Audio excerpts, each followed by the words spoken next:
มีแบบเกสที่มาร่วมงานให้คนดูตื่นเต้นอยู่หลายคนเหมือนกันแล้วเต้นแต่ก็น่าจะแต่งเหมือนเดิมอ่ะ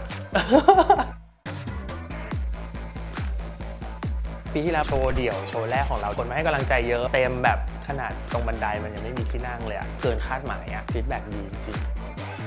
BFW 2023 คอนเซปต์ของแบรนด์ Leisure Project ก็คือ Wonderland นะครับเป็นการเดินทางในความฝันนะครับผ่านจินตนาการที่เราอยากจะหลุดพ้นจากแบบชีวิตประจำวัน เทคนิคที่เราใช้ก็จะมีการเล่นสีที่มันแบบคอนทราสต์กันมากๆวิวิดมากๆเหมือนเราเห็นในความฝันฟุ้งๆการเล่นเกรเดียนของการงานพีภาพเบลอๆทีเนี้ยภาพที่เป็นเหมือนรถวิ่งกางเกงยีนดูเป็นกางเกงธรรมดาแต่มันมี2ชั้นประหลาดนิดนึงบวกกับการใช้เทคนิค deconstruction หลุดๆนิดหน่อยเหนือจริงเพื่อสร้างความตื่นเต้นให้กับลูกค้าแบบเฮ้ยชิ้นนี้มันมีทำไมวะ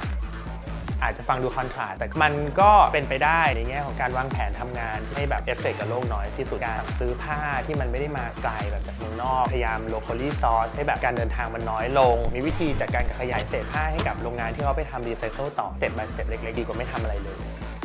เราทำโชว์อยากให้ลูกค้าเห็นศักยภาพของแบรนด์กับสิ่งที่เราสร้างสรรค์ออกมาเราโตมากับตึกแซมเซ็นเตอร์อยากให้ลูกค้าได้โตไปกับเรารู้สึกว่าดีใจที่ได้มาเป็นส่วนหนึ่งของงานนี้